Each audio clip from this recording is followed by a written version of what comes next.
Écoute, regarde-moi bien aller.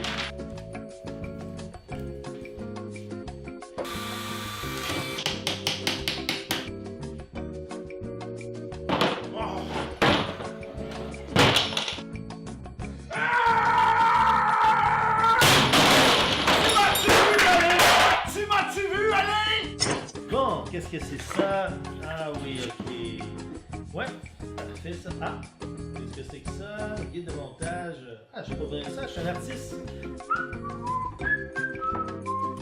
Wow, le design. Vive le design, mais il me manque une petite touche de couleur en tant qu'artiste. Yes! Picasso. Wow! Maintenant, ça s'en va au musée. Je vais le prendre, moi.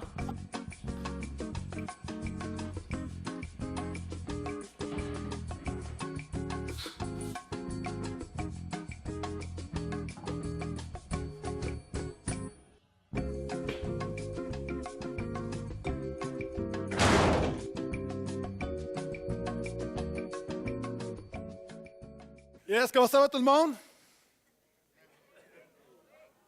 OK, répétez bien à 3, 1, 2, 3.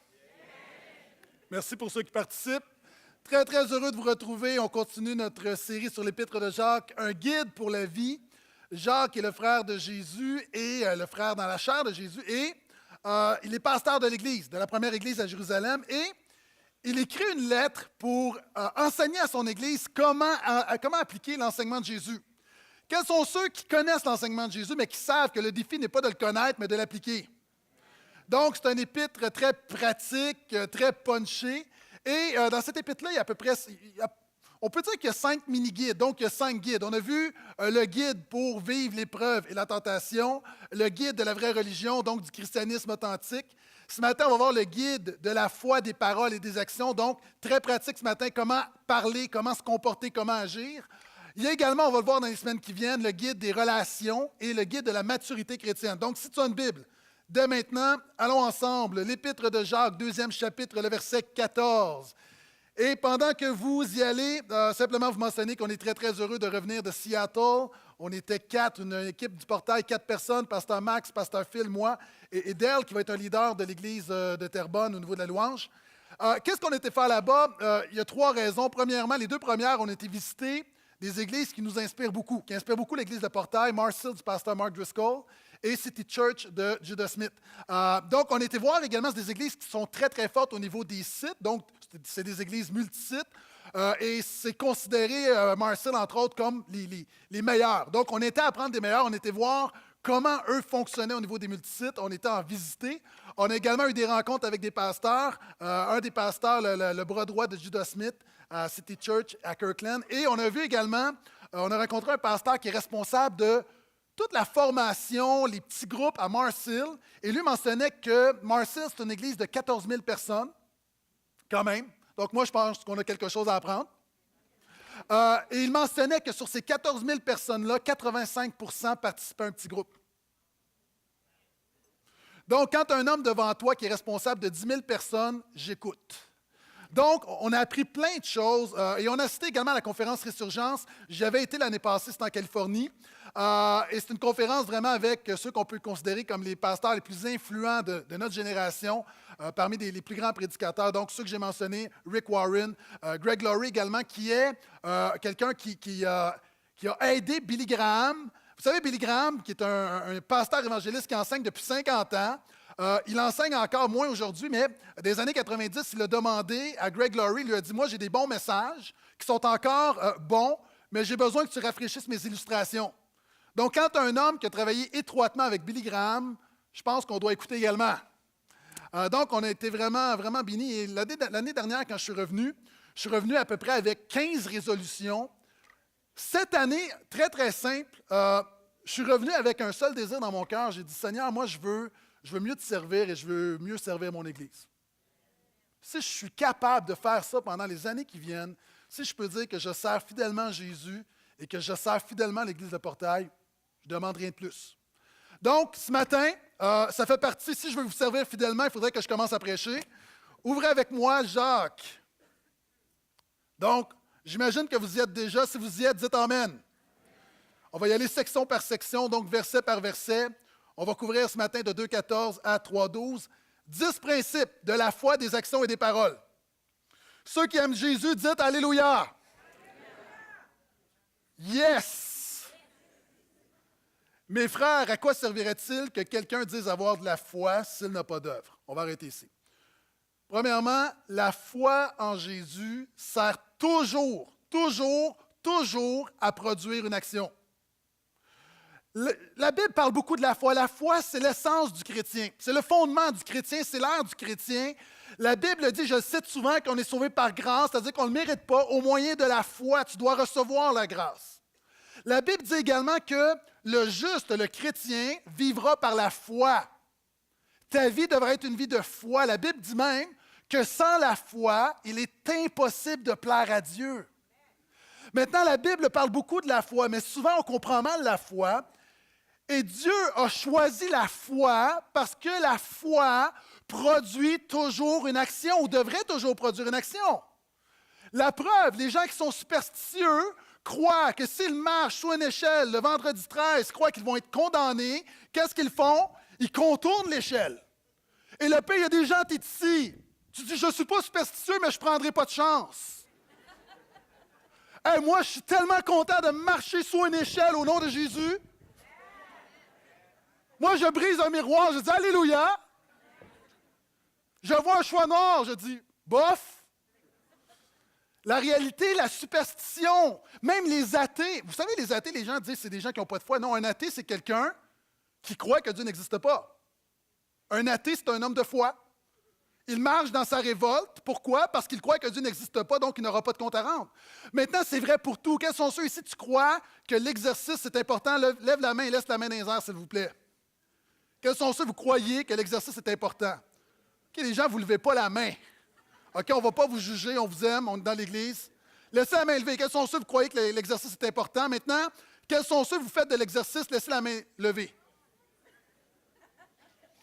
OK, tous ceux qui ont baissé la main, vous êtes des menteurs, vous ne croyez pas que l'exercice est important. Parce que si tu croyais vraiment que l'exercice est important, tu ferais de l'exercice. Maintenant, de dire « je crois que Jésus est Seigneur », on regarde à ta vie pour voir si Jésus est Seigneur. Quels sont ceux qui croient que la Bible est la parole de Dieu? Dites simplement Amen. Quels sont ceux qui croient que Dieu répond à la prière? Quels sont ceux qui croient que l'enfer existe? Quels sont ceux qui croient, on dit en passant pour nos amis qui nous écoutent ou qui ne sont pas familiers, on ne dit pas Amen, on se réjouit de l'enfer. Amen veut dire vérité. C'est une vérité biblique. Donc on dit Amen, oui, nous croyons. Jésus a enseigné l'enfer. On dit Amen parce que c'est un enseignement biblique. Quels sont ceux qui croient que Jésus est Seigneur? Amen. Maintenant, si tu n'as pas lu ta Bible, pas ce matin, tu n'as pas lu ta Bible cette semaine, tu es un hypocrite. Dites pas Amen. Parce que tu dis que la Bible est importante, elle est la parole de Dieu, mais tu ne la lis pas. Donc, encore une fois, tu déclares quelque chose que tu ne pratiques pas. Quand tu crois que la Bible est la parole de Dieu, tu lis la parole de Dieu. Quand tu crois vraiment, c'est ce que Jacques nous enseigne, que Dieu répond à la prière, tu pries. Si tu n'as pas prié cette semaine, tu ne crois pas que Dieu répond à la prière.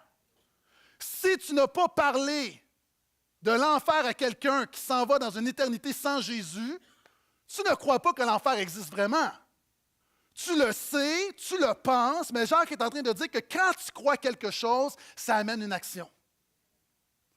Maintenant, il y a des gens ici, tu crois que Jésus est Seigneur, mais tu ne te soumets pas à la Seigneurie de Jésus. Tu ne crois pas que Jésus est Seigneur. Vous savez, quelqu'un m'a dit, j'ai commencé cette série avec le premier verset, c'est Jacques, esclave du Seigneur. Et quelqu'un m'a dit, Pasteur Gaétan, c'est drôle parce que ta version dit esclave alors que moi, c'est serviteur. Vous savez, j'aime beaucoup la NBS parce qu'elle est très près du texte original. Et le mot, littéralement, quand vous voyez serviteur, généralement dans vos Bibles, le mot qui est là, c'est doulos, c'est un esclave.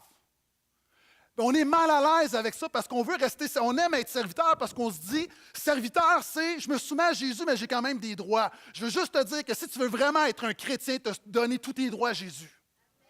Nous sommes esclaves. La Bible dit de la même manière qu'on était liés par le péché, que le diable faisait ce qu'il voulait avec nous. De la même manière, maintenant, quand tu donnes ta vie à Jésus, ce n'est pas j'ai Jésus dans mon cœur, c'est que tu donnes toute ta vie à Jésus, et tu te soumets à Jésus, tu deviens esclave de Jésus, et Jésus est non seulement ton Dieu, il est ton Dieu, ton Seigneur, ton roi, ton maître. Et ça veut dire que tu ne fais pas ce que tu veux, tu fais ce que lui veut. Et c'est ce que Jacques est en train de nous enseigner. Jacques nous dit, la foi en Jésus sert toujours à produire des actions.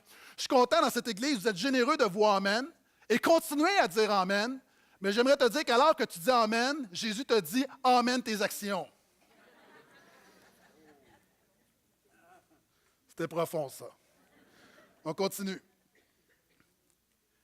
Il dit la foi, donc il parle de cette foi-là, il dit la foi pourrait-elle le sauver? Donc, cet homme qui dit Amen, cette femme qui dit je crois, je crois, je crois, mais qui dans son quotidien ne vit pas l'Évangile, il dit est-ce que cet homme-là ou cette sœur-là a vraiment la foi pour le sauver?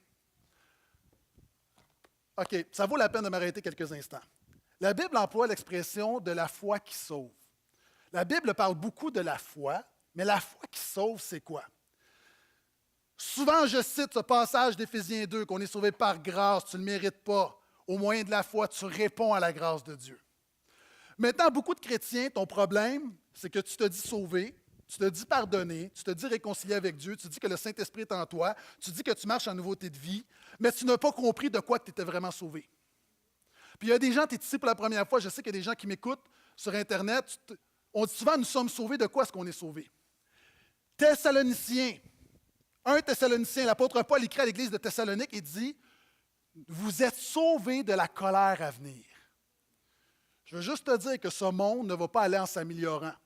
Je veux juste te dire que même si on sauve la planète par l'écologie, nous n'allons pas la sauver aux yeux de Dieu. Je veux juste te dire que ce monde a été créé par Dieu, pour Dieu, en Dieu, et ce monde qui a choisi de vivre sans Dieu aura à rendre des comptes à Dieu. Et la Bible dit que Dieu, dans son amour, nous aime tellement qu'il ne veut pas nous laisser loin de lui. Nous sommes à lui, nous sommes ses créatures. Et la Bible dit qu'il vient un jour où la colère de Dieu va venir. Il vient un jour où il y aura un tsunami de la colère. Et je sais qu'il y a des gens présentement, tu commences à être inconfortable. Mais c'est correct parce que c'est Saint-Esprit peut-être qui est en train de travailler ton cœur. La Bible, et je ne me réjouis pas de ce jour. Mais pourquoi est-ce que je passe ma vie à prêcher l'Évangile? Parce que la Bible dit qu'il y a un jour où il y aura un ouragan, il y aura une tornade de la colère de Dieu sur ce monde qui l'a rejeté. La bonne nouvelle, c'est que Dieu t'aime tellement qu'il veut te sauver. Mais pour te sauver, Dieu a envoyé son Fils qui est mort pour toi et Jésus à la croix a subi le châtiment de Dieu. L'injustice est tombée sur lui. La colère de Dieu a été déversée sur lui. Lui qui était le Fils de Dieu, qui a marché parfaitement, qui n'a jamais commis un péché. Lui qui a été fidèle jusqu'au bout est mort à la croix, le Fils très saint de Dieu, la colère de Dieu était sur lui. Et le salut, c'est de croire que Jésus a payé à ta place, et quand tu le crois, tu es arraché de l'envers, tu es préservé de la colère de Dieu. Le problème, c'est qu'il y a des gens, tu n'es pas sauvé de ça. Ton christianisme, c'est un christianisme où tu reçois des principes, où tu as un petit Jésus dans ta vie, mais tu n'as pas compris que la base de l'Évangile, c'est d'être sauvé de la colère de Dieu, de l'enfer éternel, d'un lieu de tourment, de souffrance qui dure à jamais. Puis je veux juste te dire que l'éternité, c'est très long. Puis il y a des gens, ton problème, c'est que tu n'as pas réalisé, l'apôtre Paul dit, réalisez, ne savez-vous pas quel grand salut nous avons en Jésus? Quand tu réalises l'ampleur de ton péché, moi, Gaétan Brassard, j'ai marché sans Dieu. Je ne le savais pas, mais j'étais un rebelle, j'étais en révolte contre Dieu. Quand je réalise l'ampleur de mon péché, l'ampleur du jugement qui devrait venir sur ma vie, moi qui ai été créé pour lui, quand je réalise que Jésus m'a sauvé de tout ça, je dis Alléluia. Maintenant, l'apôtre Jacques nous dit, c'est cette foi-là qui sauve, cette foi qui réalise la colère qui vient, qui réalise l'enfer, qui réalise la justice de Dieu, qui réalise que tout en toi est perdu, qui s'accroche à Dieu. Puis savez-vous, c'est quoi le problème? On est dans une nation où on est... Puis il y a des gens qui ne sont pas à l'aise quand j'en parle. Puis j'en parle parce que ma job, c'est de vous enseigner. Puis vous me connaissez, vous savez, je ne fais pas du... Je n'ai pas l'expression française du bashing. Tu sais, je ne fais pas de calomnie, puis... Mais il y a une réalité dans un Québec où tout le monde se dit catholique, où tout le monde est dans une fausse sécurité parce qu'on était baptisé quand on était petit, puis on pense que tout à coup, tout le monde va au ciel. Hein, tout le monde, au Québec, là, la majorité des gens croient au ciel, croient à Jésus. 85% des Québécois croient en Jésus. Mais est-ce que c'est la foi qui sauve? Hein, c'est comme si tu es en train de te noyer, on te lance la bouée, puis tu dis, j'ai pas besoin de la bouée, j'ai été baptisé quand j'étais petit.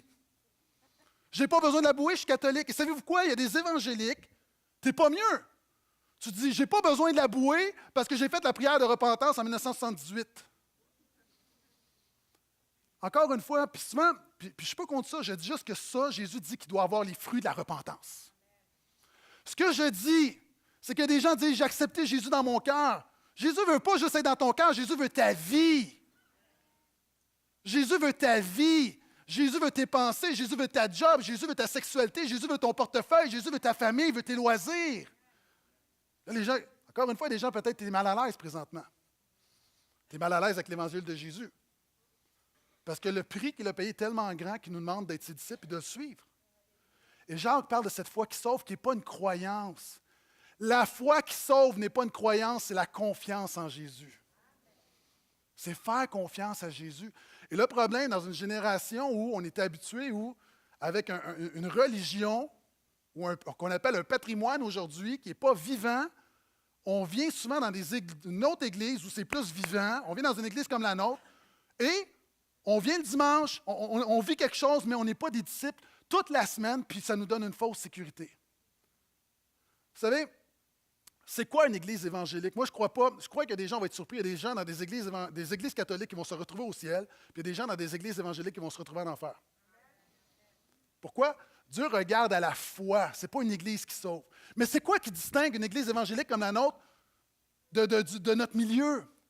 Il y a 4 éléments. Premièrement, une église évangélique, traditionnellement, nous croyons et nous nous appuyons seulement sur la parole de Dieu, sur la Bible, pas sur la tradition. Ça, c'est une différence. La seule chose ici, la seule chose sur laquelle tu peux baser ta vie, c'est la Bible. Pas ce qu'un pape a dit. Pas ce qu'un philosophe ou un gourou, ou même un pasteur a dit. Si un jour un pasteur t'enseigne quelque chose qui est contraire à la Bible, change d'église. C'est vrai pour cette église. Si un jour je t'enseigne, ou pasteur Phil, ou quelqu'un t'enseigne quelque chose qui n'est pas dans la Bible, change d'église. Premier élément, un évangélique s'appuie sur la Bible. Deuxième élément, un évangélique, le centre de sa foi, c'est la croix de Jésus. L'Église catholique, c'est les rituels, c'est les sacrements, l'ordonnance de l'Église. Un évangélique, c'est on croit que c'est quelqu'un, tu pourrais être un disciple de Jésus, tu dois te convertir. Souvent, les gens vont dire, non, mais moi, je suis chrétien de naissance. Non, tu es pécheur de naissance, tu es perdu de naissance et tu es voué à l'enfer de naissance, c'est ce que la Bible dit. Être un chrétien, c'est une décision personnelle. Et je parle de ça avec des non-chrétiens, puis ils trouvent que ça fait du sens. Ben oui, c'est logique. Et finalement, l'Église évangélique, le 4e pilier, c'est qu'on croit que tu dois être pratiquant. Un chrétien non pratiquant, ça n'existe pas. Ça n'existe pas. Tu ne peux pas. Quelqu'un nous disait à Seattle, ce pasteur-là nous disait, c'est un peu ridicule que certains clubs de bowling demandent plus à leurs gens que certaines églises. Ça n'existe pas. Si tu m'écoutes sur Internet et ça fait 6 mois que tu n'as pas mis les pieds dans une église, je te dis, évalue ta foi, tu as un problème, mon ami. Je te dis par contre que si tu mets les pieds dans une église, le portail ou autre, je prie que les gens soient assez gracieux, que ce soit un lieu sécure, qu'on t'accueille tel que tu es. Mais la réalité, tu ne peux pas proclamer aimer Jésus et être coupé de la famille de Jésus. Vous savez, à Seattle, ils disent, eux autres, là, je vais parler dans mon langage, ils capotaient parce qu'ils se disaient, on est 8% de chrétiens évangéliques nés de nouveau qui prêchent la croix de Jésus. Quand on leur a dit qu'on était moins de 1%. Savez-vous, si on veut toucher le Québec, il faut qu'on prêche l'Évangile. Ce n'est pas une église, ce n'est pas une structure. Il faut revenir vraiment à les 4 piliers, c'est-à-dire la Bible et la parole de Dieu. Tu es perdu, mon ami, tu n'es pas une bonne personne, tu as besoin de Jésus, il t'aime tellement qu'il est mort pour toi. C'est ça que les Québécois ont besoin. C'est ça que les Québécois ont besoin. Et c'est ce que Jacques est en train de nous enseigner. Jacques dit, la foi qui sauve n'est pas la croyance en Jésus, mais la confiance en Jésus. Puis tout à l'heure, je te parlais de la bouée. Moi, si j'ai un de mes enfants qui tombe dans la mer, puis je lui lance la bouée, puis là, je lui dis, prends la bouée. Et là, il commence à discuter avec moi. En bon québécois, savez-vous ce que je vais lui dire? Pogne la bouée. Tout le monde comprend, ça veut dire quoi? Pogne la bouée. Et moi, je vous dis, dans ma vie, j'ai pogné la bouée. Puis c'est biblique, hein? L'Épître aux Hébreux nous dit, nous dont le seul refuge a été de saisir l'espérance qui nous était proposée. Moi, là, si je suis en train de me noyer, je ne suis pas un bon nageur. Si je suis en train de me noyer et tu me lances une bouée, je te garantis que je me cramponne comme jamais. Et quand j'arrive au port, je tiens encore la bouée. Je vous le dis, mes doigts sont crispés sur la bouée. Et quand je vais arriver au ciel, moi, je veux que mes doigts soient crispés sur Jésus. Je te pose la question, si la foi, c'est la confiance et non pas la croyance, nomme-moi 10 actions cette semaine que tu as faites qui démontrent que tu t'es confié vraiment à Jésus. Les gens vont dire, ben là, 10, wow! Cette semaine, concrètement, je ne te parle pas d'être à l'église ce matin, nomme-moi 10 actions pratiques concrètes que tu fais dans ton quotidien qui démontrent que tu te cramponnes à Jésus. C'est ce que Jacques est en train de dire. Jacques dit, mes amis, si vous avez la foi, vous devriez avoir les œuvres. 15 à 17. Il dit, si un frère ou une sœur n'avait pas de quoi se vêtir et manquait de la nourriture de chaque jour, et que l'un de vous leur dise, allez en paix, tenez-vous au chaud et mangez à votre faim, sans leur donner ce qui est nécessaire au corps, à quoi cela servirait-il? Il en est ainsi de la foi, si elle n'a pas d'œuvre, elle est morte en elle-même. Jacques donne une illustration, et écoutez-moi bien, celui-là va faire mal. Vous dites, ça fait déjà mal. La foi qui prie, encourage et conseille sans agir est morte. Tu peux être la plus belle femme au monde, mais si tu es morte, ce n'est pas utile. Tu peux être l'homme le plus fort au monde, si tu es mort, ce n'est pas utile. Tu peux être le chiot le plus cute au monde, si tu es mort, ce n'est pas utile. La caractéristique principale qui donne la qualité à une chose, c'est sa vie. Tu peux avoir une foi, tu peux avoir une vie de prière, tu peux avoir une sainteté, une marche morale, mais si tu n'as pas la vie dans ton christianisme, c'est vain. Et Jacques est en train de l'enseigner, et Jacques est en train de dire, si tu as quelqu'un qui vient te voir, puis tu as quelqu'un autour de toi, tu sais que cette personne-là a un besoin financier, puis tu lui dis, je vais prier pour toi, alors que tu aurais le moyen de l'aider, Jacques est en train de dire, ta prière est morte. Alors que tu pries, Dieu ferme ses oreilles, Dieu dit, arrête de prier, là, mets la main dans tes poches et aide cette personne-là. Alors que peut-être dans ton petit groupe, il y a une maman monoparentale qui est là et elle dit, priez pour moi, je suis brûlé, je suis fatigué, j'ai 3 enfants. Puis toi, tu lui donnes le verset, dis, oh, confie-toi en Jésus, il te donnera du repos. Super verset, super encouragement, mais encouragement mort. Pourquoi? Parce que Jésus ne te demande pas d'y donner un verset biblique, il te demande peut-être de garder ses enfants, peut-être d'y faire des repas, peut-être d'aller l'aider à faire son ménage. Est-ce que vous êtes là? Le véritable christianisme. Un couple, qui vous dit, vous avez un couple d'amis, puis qui dit, ça va pas, puis j'ai le goût de lâcher. Puis là, vous donnez plein de conseils.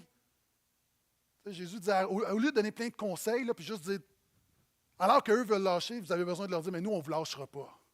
Nous, on va être là pour vous. Puis ce que Jacques dit, il y a besoin d'avoir des actions qui prennent place. Mais quelqu'un dira, toi, tu as de la foi, moi, j'ai des œuvres. Donc, dans son Église, Jacques, un peu comme je fais avec vous, il imagine les répliques des gens qui l'entendent. Donc, il veut désamorcer un peu les arguments. Donc, quelqu'un va dire, c'est bon, Jacques, ce que tu dis, pasteur Jacques, c'est bien, mais moi, là, je ne suis pas un homme d'action, je ne suis pas une femme d'action, donc, moi, j'ai la foi, je crois de grandes choses, je suis un homme de prière, je suis à l'Église, je suis intense dans la louange. Puis il y en a d'autres, eux, c'est sur le terrain qui sont bons. Jacques dit, ça ne marche pas de même. Mais quelqu'un dira, toi, tu as de la foi, moi, j'ai des œuvres. Montre-moi ta foi en dehors des œuvres, mais moi, par mes œuvres, je te montrerai la foi. Toi, tu crois que Dieu est un, tu crois qu'il y a un seul Dieu. Tout le monde va dire Amen. Est-ce qu'on croit qu'il y a un seul Dieu? Amen. Tu fais bien. Les démons le croient aussi, ils tremblent. Veux-tu donc savoir tête creuse? C'est écrit, là, c'est pas moi qui l'ai ajouté, là. Veux-tu donc savoir, tête creuse, que la foi en dehors des œuvres est stérile? OK, ça vaut la peine que je m'arrête sur la tête creuse. OK, les gens, tu es ici pour la première fois ce matin, sois pas offensé, je vais t'expliquer quelque chose. Vous savez, dans une famille, des fois, on se tiraille, on se confronte, on se permet des choses qu'on ne se permet pas avec des gens de l'extérieur. Est-ce qu'on est d'accord? Jacques parle à des gens qu'il aime. C'est son Église. Il les connaît, il est là pour eux. Puis il dit, je vous aime, je vous enseigne, mais la manière que vous vous comportez comme des têtes de linotte. C'est imbécile ce que vous faites. C'est pas moi qui le dis, c'est Jacques, OK? Puis on le voit dans la Bible. Dans la Bible, souvent, Jésus va dire aux disciples, il va dire, non, mais vous êtes stupides. Imaginez si moi je dis ça à mon équipe pastorale, non, mais vous êtes stupides. Voyons, je ne peux pas dire ça. Je peux le penser, mais pas le dire. L'apôtre Paul va écrire à l'Église de Corinthe. Puis il va dire, non, mais vous êtes idiots. Puis la réalité, on est un peu mal à l'aise, mais Jean dit non. Puis vous savez, les gens vont dire, non, mais c'est un péché. Non, ce n'est pas un péché. Quand ils les appellent tête creuse, ce n'est pas un péché. C'est la vérité. Pourquoi? Moi, je peux démontrer dans ma vie que quand je ne marche pas par l'esprit, je décide de marcher par la chair, je peux faire des choses très imbéciles. Je vous le dis, là, j'ai la capacité de me comporter comme un pur idiot. J'ai un grand potentiel d'imbécilité dans mon cœur. Quels sont ceux, vous êtes avec moi, dites Amen. Lâchez-moi pas, s'il vous plaît, encore. Là, vous allez retourner, vous allez dire, hey, notre pasteur est imbécile, mais on a le droit de le dire, c'est lui qui le dit. Vous savez, c'est comme avec mes enfants, des fois, les enfants font des choses stupides, puis là, je dis, hello, hello, tac, tac, tac, il y a quelqu'un là-dedans? Je ne suis pas en train de l'insulter, je suis en train de... C'est de la pédagogie. Non, c'est vrai. Non, mais vous savez, des fois, les enfants, ils ont une crampe au cerveau, ils font des affaires. Tu sais, comme à un moment donné, j'ai un de mes enfants, comme à 8 ans, que pour la première fois de sa vie, décide d'écrire sur un mur. Hey, hello, hello. Contact visuel, ça va? 1, 2, 1, 2, t'es là? Les lumières sont allumées? La réalité, c'est, t'enseignes comme un père. Et Jacques, à son église, dit, come on, hey, vous vous comportez comme des têtes vides, là. Ça n'a pas d'allure. Puis il y a des gens ici, je te dis avec amour, quelquefois, tu te comportes comme une tête creuse. On était plusieurs ouvriers cette semaine à Seattle, puis un pasteur qui nous dit, il dit, écoutez, souvent les pasteurs, on pense qu'on est spécial, puis beaucoup de pasteurs ont le syndrome du héros. Hein? Pourquoi? Parce qu'on est sur Spotlight, puis ils ne vous le diront pas, moi je vous le dis, OK? Ils sont comme, c'est l'homme. Puis il dit, je vais vous dire de quoi, là? Il dit, tu n'es pas unique, tu n'es pas spécial, tu n'es pas extraordinaire, puis tu es même vraiment ordinaire. Puis tout ce que tu peux faire, c'est juste par la grâce de Dieu. Moi, je dis amen à ça. Je dis amen à ça. Donc, je me permets de vous le dire, tu es ordinaire. Pourquoi? Parce que je suis très ordinaire. Maintenant, je reviens parce que je pourrais faire quand même 45 minutes sur la tête creuse et j'ai d'autres choses à dire. Jacques nous dit ici, la foi sans l'obéissance à Jésus, elle est stérile. Hein, il termine en disant que la foi en dehors des œuvres est stérile. Si tu as seulement une foi, mais tu ne poses pas de foi, tu es comme la femme qui est tout seule dans sa maison qui dit « Je vais être enceinte, je vais être enceinte, je vais être enceinte, je vais être enceinte. Je ne suis pas un spécialiste en biologie, mais il manque quelque chose. » Si tu veux fertiliser ta foi, tu dois poser une action. Tu crois que Jésus sauve du monde, mais tu dois parler. Tu fertilises ta foi. Est-ce que vous comprenez ou je dois aller plus loin là-dedans? Et Jacques dit que la foi sans obéissance est stérile, puis il donne l'exemple des démons. Vous savez, les démons ont la foi. Les démons ont la foi, c'est-à-dire qu'ils ont une croyance en Jésus. C'est intéressant parce que quand Jésus marchait, les démons, quand ils se manifestaient, ils disaient des choses. Même, est-ce que vous savez que la théologie des démons était plus exacte que celle des apôtres? Au début du ministère de Jésus, les apôtres ne savent pas trop c'est qui Jésus, ils pensent que c'est le Messie, mais ils ne sont pas trop certains. Puis là, il y a un démon qui se manifeste et dit « Tu es le Saint de Dieu ». Un autre plus tard, « Tu es le Fils de Dieu ». Jésus, tu es le Sauveur. Wow! C'est quoi le problème des démons? Les démons ont une croyance, mais leur vie est en révolte. Ils ne se soumettent pas. Les démons croient que Jésus est Seigneur, ils savent que Jésus est Seigneur, mais ne se soumettent pas à la Seigneurie de Jésus, donc ils tremblent. Puis il y a des gens ici, on proclame des choses le dimanche matin, mais on ne se soumet pas à ce Dieu qu'on élève comme Seigneur. Tu as deux choix. Soit que tu trembles dans ton hypocrisie, ou soit que tu te repens et que tu te dis, Seigneur, dans ta grâce, viens me changer et permets que mes actions suivent mes paroles. Et comme j'ai déjà dit, puis quelqu'un l'a déjà dit, permets que mes bottines suivent mes babines. Permets, Seigneur, dans ta grâce. Vous savez, souvent le dimanche, on est là. Puis moi, j'aime mon église parce que c'est une église qui réagit, puis il ne faut pas arrêter. Mais on peut avoir, souvent on pense qu'on est dans une performance. On est là, on chante fort. Mais nous, là, quand on finit, là, on dit, oh, on vient d'adorer Dieu, mais Dieu te regarde et dit, OK, ça commence, mon ami. C'est là que ça commence. Puis souvent, on a plein de connaissances, on sait des choses. La première chose que Dieu te demande, écoute-moi bien, dans l'échelle du royaume, les valeurs de Dieu, la première chose que Dieu te demande, si tu as une chose à faire, c'est celle-ci. L'obéissance. L'obéissance vaut mieux que les sacrifices, va dire le prophète Samuel à Saül. 1 Samuel 15. Tu peux te sacrifier, tu peux être là, tu peux donner ta dîme, tu peux t'investir, tu peux t'impliquer, tu peux faire plein de choses. L'obéissance. La réalité, chaque personne ici, Dieu te demande quelque chose. Tout le monde ici, là, si on avait l'occasion, là, Jésus demande quelque chose, demande des choses à chacun d'entre vous. Jésus me demande des choses. Le problème, ce n'est pas un manque de connaissances, mon problème, c'est l'obéissance. Moi, je suis revenu de Seattle, c'est pas quelqu'un m'a dit « Qu'est-ce que tu as appris? » Je n'ai pas appris grand-chose. Par exemple, j'ai réalisé que j'avais besoin d'obéir plus. C'est comme mon enfant, hein, ou ma fille, je dis Va nettoyer ta chambre. Est-ce que vous avez des enfants? C'est comme la réponse à tout, c'est dans 2 minutes. Est-ce que vous avez des enfants comme ça?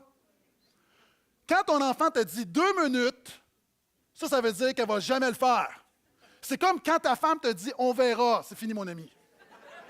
C'est fini. Oublie ça.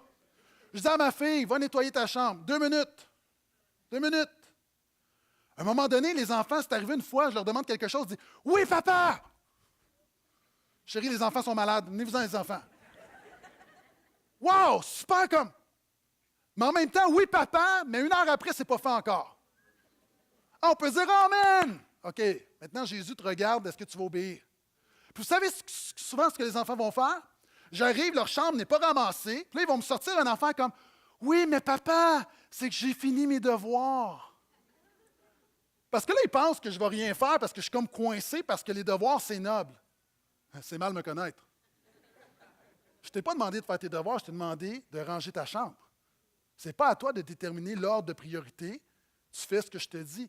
Jésus te demande des choses. Souvent, tu peux te sacrifier. Tu peux dire, oui, mais je fais ça, mais je fais ça, mais je fais ça. Il n'y en a rien à faire. Il te demande de faire ce qu'il te demande de faire. Et c'est ce que Jacques est en train de nous enseigner. La foi sans l'obéissance est stérile. Je continue.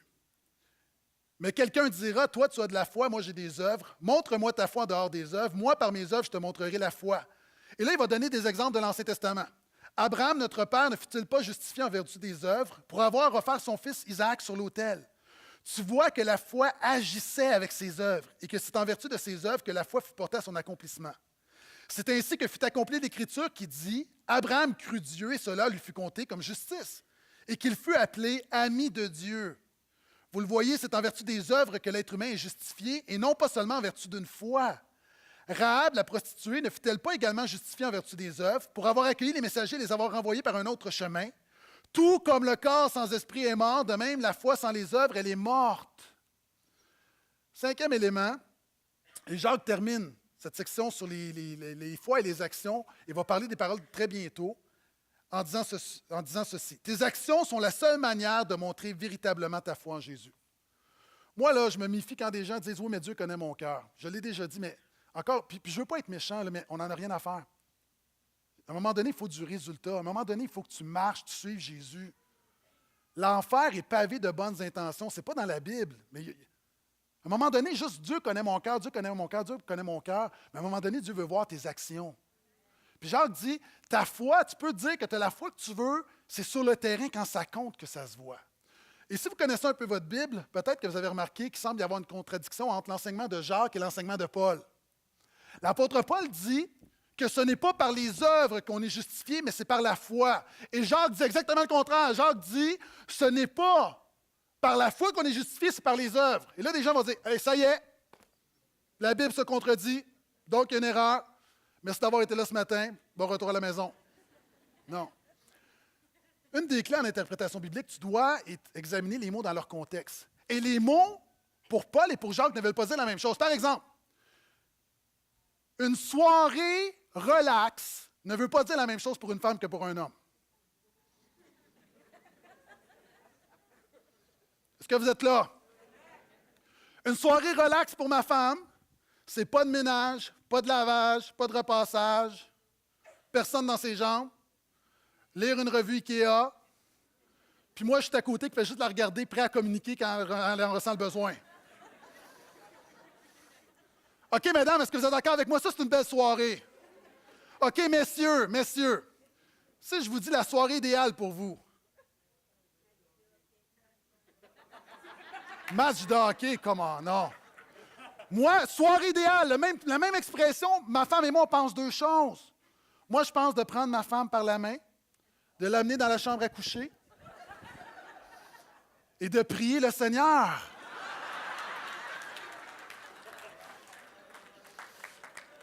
Pardon, Seigneur, pour ce mensonge.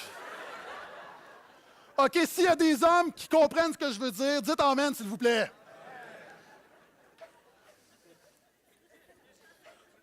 La même chose ici. Lorsqu'on parle de justifier, pour Paul, justifier, c'est un mot la justification, c'est un mot très chargé théologiquement. Pour lui, c'est le salut, c'est l'homme pécheur injuste qui est déclaré juste par Dieu dans sa grâce. Alors que pour Jacques, se justifier, c'est juste comme d'être correct, la marche correcte devant Dieu. C'est un mot qui est moins chargé théologiquement. Hein, un exemple, quand moi je parle de focus, c'est un mot très chargé théologiquement. Parce que par focus à l'Église de Portail, on comprend dépouiller de plein de choses pour se concentrer sur l'essentiel et faire des disciples. Maintenant, un autre pasteur parle de focus, il n'a pas tout ça en tête. Donc, pour Paul, la justification, c'est très important. Quand Paul parle des œuvres, lui, il pense au rituel, il pense à la religion morte, faire des choses de manière mécanique. Jacques lui parle du résultat, il parle de la marche chrétienne. Et quand Paul parle de la foi, lui, il parle de ce cri, de cette obéissance à Jésus, alors que Jacques parle d'une simple croyance. Donc, il faut comprendre, il faut lire l'ensemble des lettres pour comprendre le vocabulaire des deux hommes. Et il termine en disant que l'action est la seule, termine cette section en disant que l'action, c'est la seule manière de montrer véritablement notre foi en Jésus. J'aimerais vous montrer une vidéo, avant de continuer avec la section sur les paroles, d'une femme qui a le cancer du sein. C'est une femme qui va, tout juste avant son opération, elle va subir l'ablation des deux seins. C'est une gynécologue qui travaille dans l'hôpital où elle va être opérée. Et avant l'opération, elle dit, moi, là, je crois que la vie, c'est plus fort que le cancer. Puis alors que tout le monde la connaît, c'est ses amis, les infirmières, elles travaillent là, les médecins. Elle dit non, elle dit nous, là, elle dit on va danser, on va célébrer la vie plutôt que de laisser la mort prendre place. Et tout juste avant d'être opérés, ils ont fait un petit party, ils ont dansé. Donc je vous présente la vidéo, ça ne dure pas très longtemps, de voir quelqu'un qui croit quelque chose, mais qui le traduit en action.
C'est une vidéo qui me touche beaucoup. Puis je ne le regarde pas trop. En vieillissant, là, je vous dis, on devient émotif. Là. Puis c'est une vidéo qui me touche beaucoup de voir une femme qui... Tu sais, pour une femme de subir l'ablation des seins, c'est ta féminité. C'est de dire... Il n'y a pas de banalisation là-dedans. Là, c'est elle qui le vit. Mais de dire, moi, je crois quelque chose. Puis je ne vais pas, malgré le drame, la tragédie, de mettre une foi en action, je trouve que ça parle beaucoup. Est-ce que vous êtes d'accord avec moi? Et Jacques continue, on est dans le même thème, hein, il parle des paroles, cette section-là va être beaucoup plus rapide. Et c'est toujours tes paroles comme tes œuvres, c'est une manière de démontrer ta foi. Il dit, le prochain chapitre, chapitre 3, le verset 1, « Ne soyez pas nombreux à devenir des enseignants, mes frères, vous le savez, nous recevrons un jugement plus sévère. » Premièrement, il passe des actions aux paroles et il parle des prédicateurs. Vous savez, la Bible dit souvent d'aspirer au don spirituel, d'aspirer au ministère, mais la Bible fait toujours une exception avec l'enseignant. Elle dit, faites attention. Si vous voulez devenir enseignant, faites attention parce que vous allez subir un jugement plus sévère. Moi, là, vous savez, ce que vous ne savez pas en fait, c'est que les prédicateurs ont subi plusieurs pressions. Il y a des gens qui nous mettent de la pression pour enseigner des affaires, pour ne pas enseigner des choses. Quand on dit des choses, il y a une pression souvent qui est subtile sur les prédicateurs pour qu'on puisse modeler notre enseignement, selon des intérêts, selon des... Et Jacques dit, faites attention parce qu'on va avoir à rendre compte un jugement. Moi, quand je retourne à la maison, ce qui me préoccupe après un dimanche matin, ce n'est pas qu'est-ce qu'on me dit, ce n'est pas qu'est-ce qu'on dit sur Facebook, ce n'est pas ce qu'on dit au restaurant, c'est qu'est-ce que Dieu dit de ma prédication. Puis vous savez quoi, il y a des fois là où j'ai aucun commentaire, où je sens que la pilule a été difficile à passer, puis je reviens à la maison, là, puis Dieu applaudit. Vous savez, il y a des fois là, où tu peux avoir 100 personnes qui disent c'est un super message, mais Dieu dans les cieux regarde et dit « Ah ouais? Est-ce que c'est vraiment l'Évangile que tu as prêché? » Vous savez, on peut booster le monde, puis les gens vont sortir et ils vont être bénis, mais est-ce que vraiment? Puis toujours cette préoccupation-là. Puis Jacques dit, faites attention, votre enseignement, vous allez devoir rendre compte. Et là, il continue avec les paroles. Il continue en parlant des paroles et il dit, on va être jugé pour nos paroles. Et Jésus a dit la chose suivante, et peut-être que tu n'as jamais lu ce verset-là, mais Jésus dit que c'est de l'abondance du cœur que la bouche parle et que nous allons être emmenés en jugement pour toute parole inutile que nous aurons prononcée. Dites aïe aïe. Littéralement, la Bible dit toute parole vaine, inutile que nous aurons prononcée, nous allons être emmenés en jugement et nous serons justifiés ou condamnés par nos paroles. Pourquoi? Parce que pour Jésus, pour Paul et pour Jacques, c'est de l'abondance du cœur que la bouche parle. Tes paroles démontrent l'état de ta foi. Et Jacques dit, tes paroles seront jugées car elles montrent aussi clairement la nature de ta foi. Quand tu mens, quand tu te plains, quand tu chiales, quand tu critiques, quand tu dénigres, quand tu attaques, quand tu es vulgaire, quand tu sacres, quand tu ne bénis pas avec tes paroles, ça dit quelque chose sur ta foi en Jésus. Et souvent, tes paroles sont plus révélatrices que n'importe quelle proclamation de foi. Est-ce que vous savez c'est quoi le problème avec des chrétiens? C'est qu'à un moment donné, après quelques mois et quelques années, on a abandonné la sanctification. On a atteint un certain plateau et on a arrêté de se mettre sur nos genoux pour dire « Seigneur, sanctifie mes paroles, sanctifie mon cœur, sanctifie mes pensées, sanctifie mon être. » On a lâché prise, on se contente d'un peu de Jésus et on marche dans la chair et ça, c'est notre nouvelle norme. Et Jacques dit « Ce n'est pas acceptable parce qu'il y a un jugement qui vient. » Alors que oui, on dit qu'on est sauvé, mais ça révèle ta foi, ça révèle ton christianisme et tes paroles révèlent qui est vraiment Jésus pour toi. Et vous savez, souvent, on n'est pas intègre. L'intégrité, c'est quoi? C'est d'être complet, c'est d'être intégral, c'est qu'on a des doubles standards. Il y a des gens ici au bureau, tu te permets de dire des affaires que tu ne te permettrais pas de dire à l'Église. Ah, il y a quelqu'un un jour devant moi, arrive, puis dit quelque chose, puis dit « Oh, je m'excuse, je suis à l'Église. » Eh, mon ami, si c'est pas bon à l'Église, c'est pas bon au gym. On est intègre, tu devrais être le même à l'Église qu'à l'extérieur. Quelquefois, même, c'est avec des groupes de personnes. On est devant des personnes, puis on est très, très saints. Et là, on est avec notre groupe proche, notre famille ou nos amis. Et là, on se permet de pécher dans nos paroles. On se permet de dire des choses sur certains frères. Puis on se dit, c'est pas une calomnie, je fais juste dire la vérité. Je ne veux pas juger, mais... Quand quelqu'un dit « je ne veux pas juger, mais », c'est comme quand quelqu'un commence sa phrase en disant « je ne suis pas raciste, mais ». Mais tu es un raciste. Et Jacques dit, les paroles sont vraiment, vraiment importantes. Il continue. Nous trébuchons tous à maintes reprises, c'est-à-dire nous péchons tous à maintes reprises. Si quelqu'un ne trébuche pas en parole, si quelqu'un ne pêche pas par sa langue, c'est un homme parfait, un homme mature, accompli, une femme spirituellement bien développée, une femme qui est un homme qui, je sais que ça sortit bizarre ce que je viens de dire là, mais quelqu'un qui est parfait, qui est accompli, capable de tenir tout son corps en bride. Si nous mettons le mort dans la bouche des chevaux pour qu'ils nous obéissent, nous dirigeons aussi leur corps tout entier. Voyez encore les bateaux, si grands qu'ils soient et poussés par des vents impétueux, ils sont dirigés par un tout petit gouvernail au gré des décisions du pilote. Écoute-moi bien, ce principe-là est probablement le plus important du message. Le plus grand défi de la vie est de contrôler ta langue. Le plus grand défi de ta vie, c'est de contrôler ta langue. Jacques dit, si tu réussis, mon ami, à contrôler tes paroles, tu peux à peu près contrôler n'importe quoi. Il donne l'exemple d'un cheval. Est-ce qu'on est d'accord qu'un cheval peut nous tuer? Un coup de sabot en plein visage, mon ami, c'est presque la mort. La réalité, un cheval est puissant, rapide, fort, mais avec un petit mort, tu le contrôles.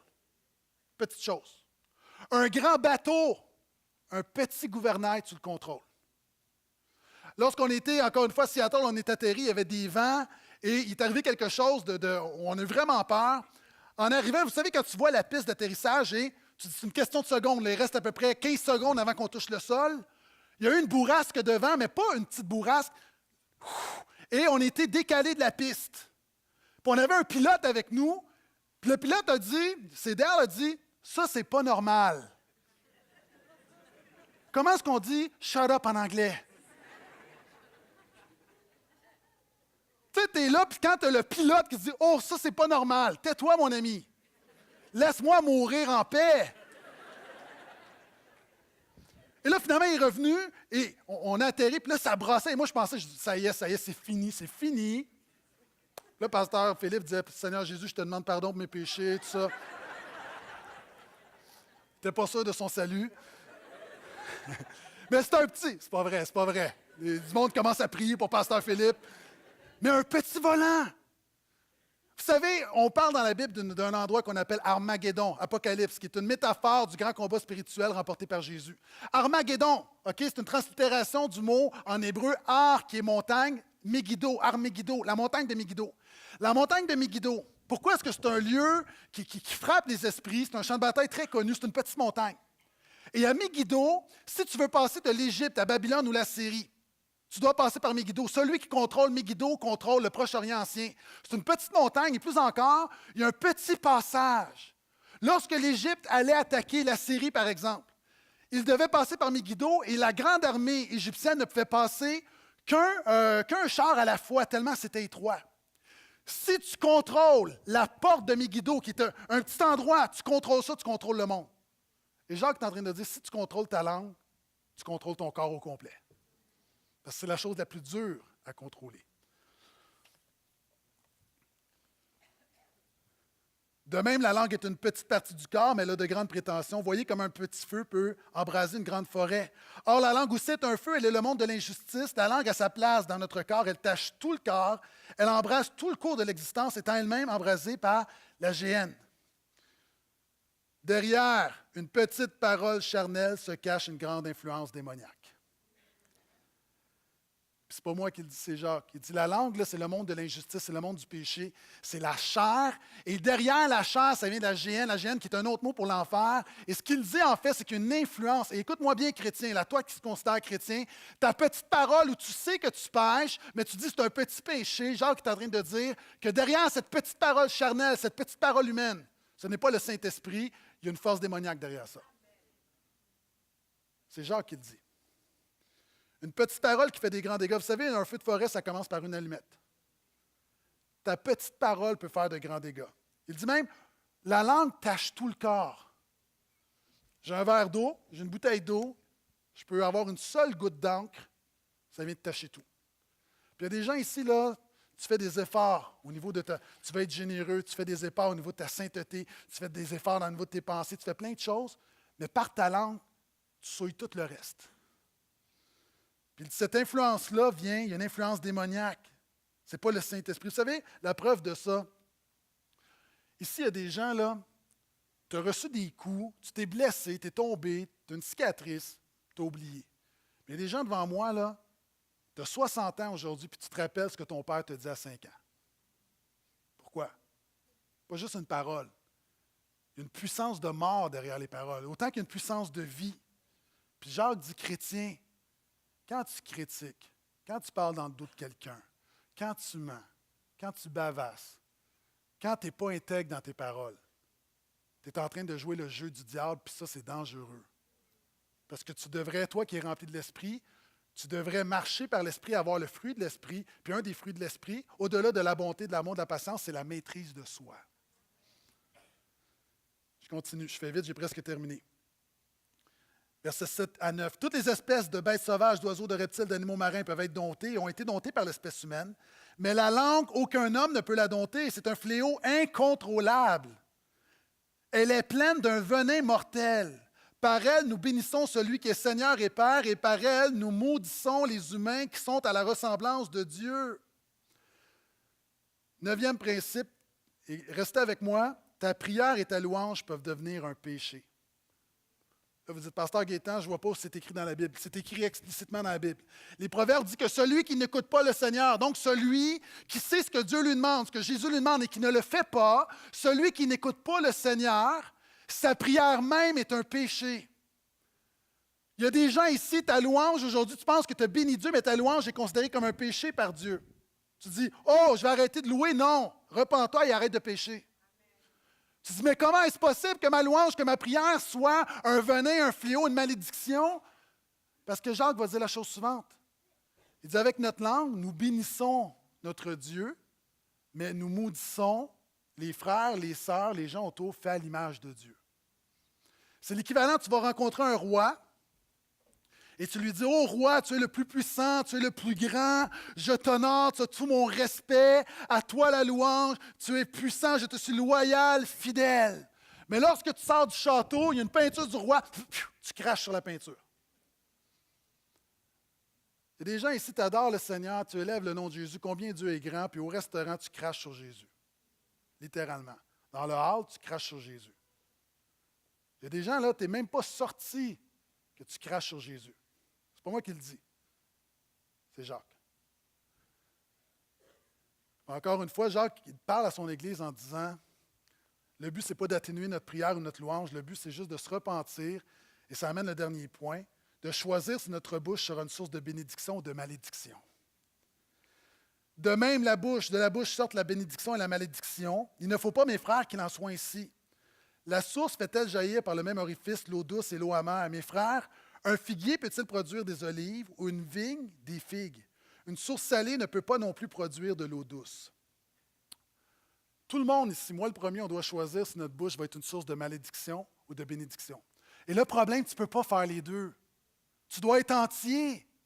Jacques dit, la même manière qu'un figue produit des figuiers, qu'un figuier produit des figues, un olivier produit des olives, une vigne produit des raisins, un chrétien produit la bénédiction. Éphésiens 1 nous dit que nous sommes bénis de toute bénédiction spirituelle. Un homme et une femme bénis devraient produire la bénédiction.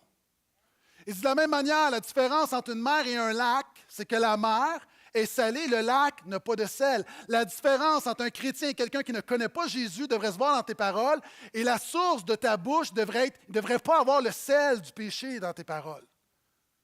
Devrait être bénédiction, bénédiction, bénédiction, bénédiction. Est-ce que vous êtes avec moi? Dites Amen si vous êtes avec moi.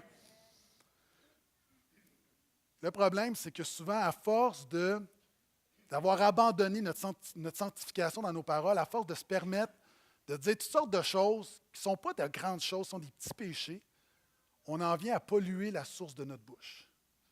Et c'est là, à un moment donné, où notre louange et notre prière deviennent polluées aux yeux de Dieu, parce qu'on n'est pas conséquent. Rappelle-toi que de proclamer la bénédiction sur un frère, sur une personne, c'est aussi important que de louer Dieu. Rappelle-toi, aux yeux de Dieu, il n'y a pas un double standard. C'est la même chose. Et j'aimerais vous terminer avec un court vidéo pour démontrer que souvent, dans nos paroles, on communique plus que nos paroles. C'est un bébé qui ne comprend pas nécessairement toutes les paroles de sa mère, mais qui est ému, qui est touché parce que sa mère communique. Puis j'aimerais qu'on puisse se l'approprier et dire, Seigneur, dans mes prières et dans ma louange, il y a un deuxième niveau. Il y a plus que des paroles. Quel est l'esprit derrière? Quel est l'esprit derrière ça? Si je marche dans la chair quand je parle des frères, je ne peux pas avoir la prétention de dire que je loue Dieu en esprit et en vérité. Donc, un petit enfant très ému, vous allez voir, il est touché, il n'est pas malheureux. C'est juste qu'il saisit quelque chose derrière les paroles. Mommy's going to sing you a song. You want Mommy to sing a song, honey? Let me know how you feel about the song, okay? I don't want you to come round here no more. I beg you for mercy. You don't know how strong my weakness is, or how much it hurts me. 'Cause when you say it's over with her, I want to believe it's true.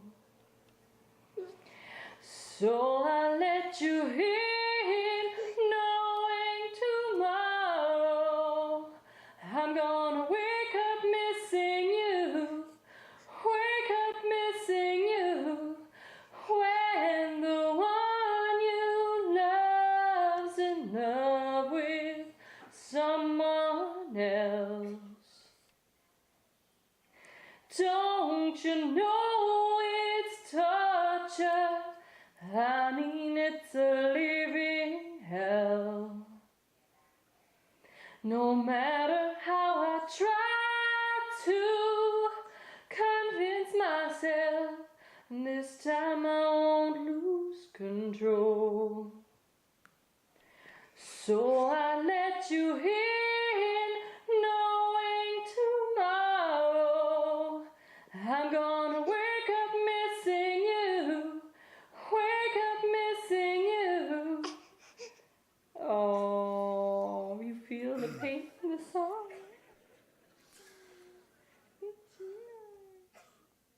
communiquons plus que notre louange, que notre prière. Il y a le Saint-Esprit en nous.